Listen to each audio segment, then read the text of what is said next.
Welcome to our 28th Wonderspace journey.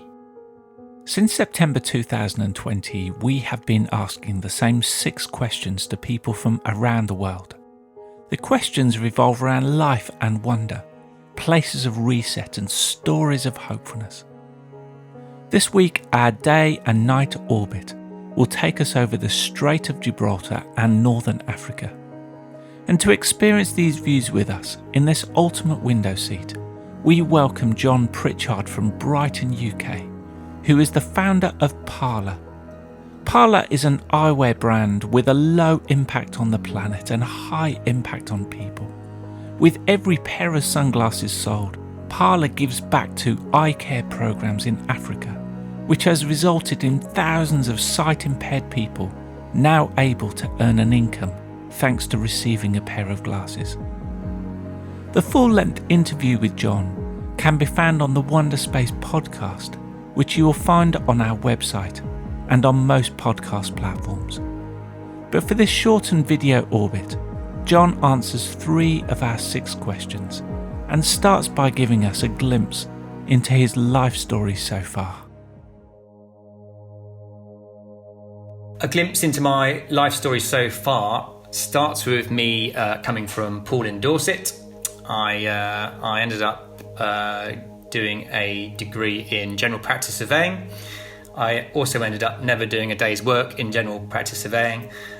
Took some time out for travelling, which is when I went to the Serengeti. And then I came back and ended up going into advertising, more of a traditional time when it was more looking at printed papers, etc. This evolved into digital advertising and then marketing, spending maybe the last 10 years or so before Parlour working at Microsoft. Microsoft itself, great company to work for, a lot of fun there. It relied on my ability to daydream. I had a creative role, and I'm very good at daydreaming, so that went down a bundle. But ultimately, it was a case of you get to a point, or I got to a point at least, where I was feeling that all I was really doing when I broke down my job was I was taking some money from one place and popping it in another place, and I just felt it lacked some of the purpose that I needed from what I was doing. And that's when this sort of seed of an idea came for my business. And it was a case of starting off by looking for something that would fill that purpose. Given I'd travelled to Africa, I felt that I had a real affinity for the country, the cultures that I'd experienced. And I'd also learned simultaneously around the issue with eye care, a really big issue. 10% of the world's population can't access eye care.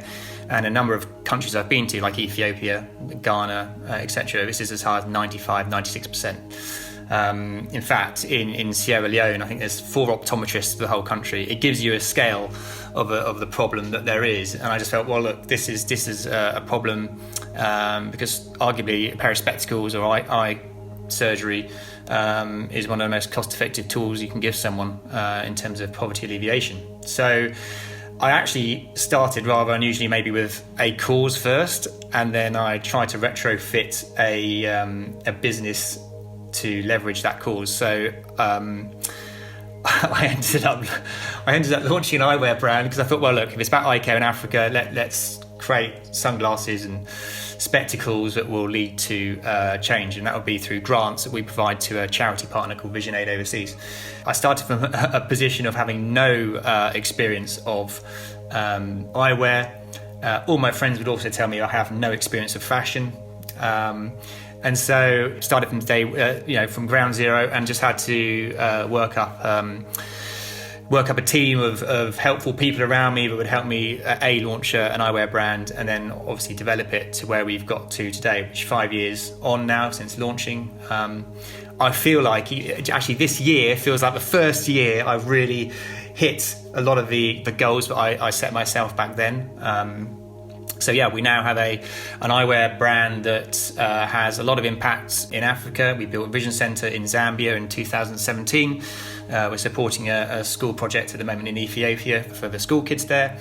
But there's also other touch points to the solution. Our cases are made from recycled plastic waste.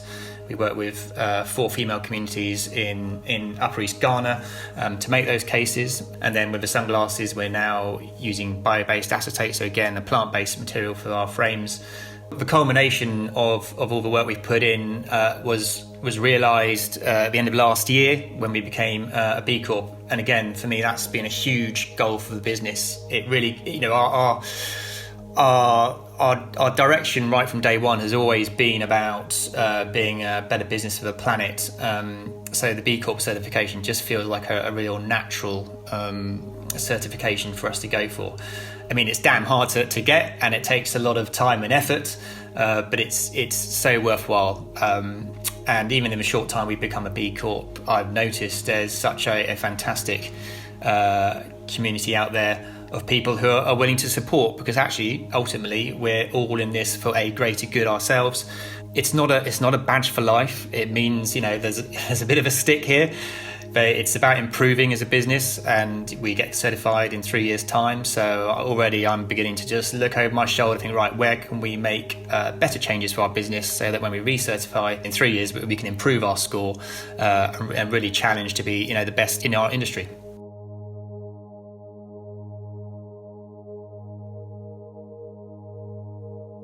My story of hopefulness lies with an organisation which is the Barrier Reef Foundation, based obviously in Australia. We had a chance last year to have an interview on our own site with Peter Mumby, who's one of the chief scientists out there.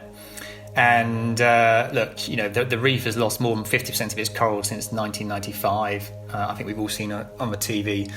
The issue of the seas warming up and coral bleaching that's been triggered by that. There is a huge problem, and also it's perhaps one of the more visible symbols of climate change that we can physically see. And it's not in a great place. When we spoke with Peter and when I look at the updates from what they're doing, you kind of think that, people are out there fighting the good fight here and trying to make proper sustained change. These solutions aren't easy. You can't come up with a sticking plaster solution. You've got to work out how to create longer term change. And for them, it's looking at creating more resilient. We've got an initiative called the Resilient Reef Initiative, where they're looking at ways of creating more heat resistant corals. There's a starfish called the crown of thorns, which loves eating coral for its dinner. So again, it's trying to work out how to stop that huge prevalence of those starfish. They're doing a lot of work restoring marine wildlife. So they're doing a program at the moment which is planting more than 100,000 corals off Port Douglas. And also they're doing a lot of activity on Rain Island, which is it's the largest green turtle nesting site, and restoring that fabulously. And I just get their updates, and for me it's just a lovely little jolt in my life now and again to see the positive change and it's action. It's one of the things I've kind of learned is you can't just go around talking the talk. You've got to walk the talk, and they're an organisation that are really walking the talk, and I love that. And it's again, it's one of those organisations I will love to support, which is why we did a piece on them. It's got nothing to do with sunglasses, obviously, but I want to champion organisations like that who are trying to do good in the world.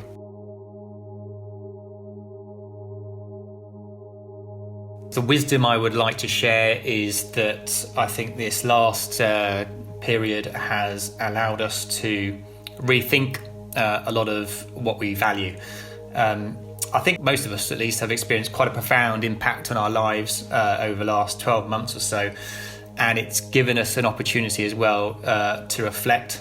I think COVID situation has raised questions about the fragility of not just society but the planet, and at times we've seen some of the best of humanity, and I am hoping that we don't just return back to normal, and I don't think that is going to happen. And I think this is the exciting thing. I think people recognise that we all have an opportunity to make different decisions that perhaps we didn't do, even a few years back, that can actually make quite an impact, whether that's a human-to-human impact or an impact on our immediate or global environment. And that comes down to how we treat one another, look out for each other, understand different perspectives, and learn more about each other's issues. And from an environmental point of view, reconsider our behaviour, particularly our consumption behaviour. I think that's going to be a huge thing in the next 2 or 3 years. I think we'll see that really land, and but also equally how we deal with our waste as well. And what I've done certainly is always tried to take this idea of making small habits, small changes, never trying to do something, all these changes all at once, because that's just overwhelming. We would never be able to do that in one go. But if you can make small habits, a small change to your way you shop, or the way you reuse, or even refuse to do something in terms of your purchase behaviour, all these small things will all add up to a far greater, bigger impact. That's something that I think that's my little bit of wisdom, I guess. To read more about Parla and see some of their inspiring films, or to check out their sustainable range of sunglasses, their website is parlaeyewear.com. To join the Wonderspace community and share your own wonders and stories of hopefulness, or to listen to the previous 27 interviews, the website is ourwonder.space. I want to thank John for joining us on this Wonderspace, and I hope you can join us next week for more wonders and stories of hopefulness.